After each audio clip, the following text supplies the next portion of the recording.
दोस्तों, अगर आप भगवान को सच्चे हृदय से और सच्चे मन से उनको भोग लगाओगे तो किसी न किसी रूप में आके जरूर स्वीकार करते हैं। ये छोटी सी कहानी उसी का प्रतीक है। एक ब्राह्मण था जो श्री हनुमान जी के मंदिर में बड़ी ही सेवा किया करता था। उसकी पत्नी इस बात से हमेशा चिढ़ती थी कि हर बात में वो पहले श्री बजरंगबली को लाता है। भोजन हो, वस्त्र हो या इससे पहले कोई भी चीज़ हो, वो श्री हनुमान जी को समर्पित करता है। एक दिन घर में लड्डू बने और ब्राह्मण ने लड्डू लिया और हनुमान जी को भोग लगाने चल दिया। पत्नी उससे नाराज हो गई और कहने लगी कि पत्थर की मूर्ति जिंदा होकर तो खाएगी नहीं, जो हर चीज़ लेके मंदिर की तरफ दौड़ पड़ते हो। अब की बार बिना खिलाए ना लौटना, देखते हूँ कैसे श्री हनुमान जी खाने आते हैं। बस ब्राह्मण ने भी पत्नी के ताने सुनकर ठान लिया कि बिना हनुमान जी को खिलाए आज मंदिर से लौटना नहीं है। मंदिर में जाके धुनी लगा ली और हनुमान जी के सामने लड्डू रखकर विनती करने लगा। एक घड़ी बीती, आधा दिन बीता, ना तो भगवान आए ना ब्राह्मण हटा।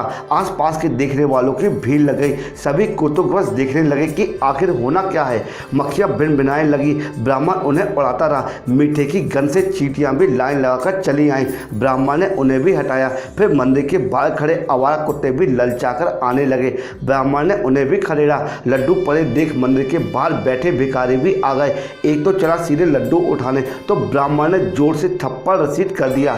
दिन ढल गया, शाम हो गई, ना हनुमान जी आए और ना ही ब्राह्मण उठा। शाम से रात हो गई और लोगों ने सोचा कि ब्राह्मण देवता पागल हो गए हैं, हनुमान तो आने से ना रहे। धीरे धीरे सब घर चले गए। ब्राह्मण को भी गुस्सा आ गया, लड्डू उठाकर बाहर फेंक दिया। भिखारी, कुत्ते, चींटी, मक्खी तो दिन भर से इसी घड़ी का इंतजार कर रहे थे। सब टूट पड़े। उदास ब्राह्मण भगवान को कोसता हुआ घर लौटने लगा। इतने सालों की सेवा बेकार चली गई, कोई फल नहीं मिला। ब्राह्मण पत्नी के ताने सुनकर सो गया। हनुमान जी ब्राह्मण के सपने में आए और कहने लगे कि रात को सपने में श्री हनुमान जी आए और बोले, तेरे लड्डू तो खाए थे मैंने, बहुत बढ़िया थे, लेकिन अगर सुबह ही खिला देता तो ज़्यादा अच्छा होता। कितने रूप धरने पड़े तेरे लड्डू खाने के लिए, मक्खी, चींटी, कुत्ता, भिखारी, पर तूने हाथ नहीं धरने दिया। दिन भर इंतजार करना पड़ा।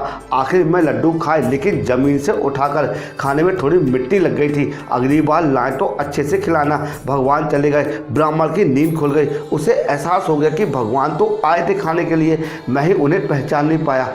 ऐसे ही हम भगवान के संकेतों को नहीं समझ पाते हैं। कहते हैं ना, मुझ में राम, तुझ में राम, राम सब में समाया, सबसे कर लो प्रेम, जगत में कोई नहीं पराया। जय श्री राम। दोस्तों, एक छोटी सी कहानी से हमें ये शिक्षा मिलती है कि भगवान हमसे किसी भी रूप में मिलने आ सकते हैं। सिर्फ हमें उनके संकेतों को समझना है और पहचानना है। अगर ये कहानी आपको यूजफुल लगी हो और लगा कुछ सीखने को मिला हो तो इसी वक्त हमारे यूट्यूब चैनल को लाइक कर देना।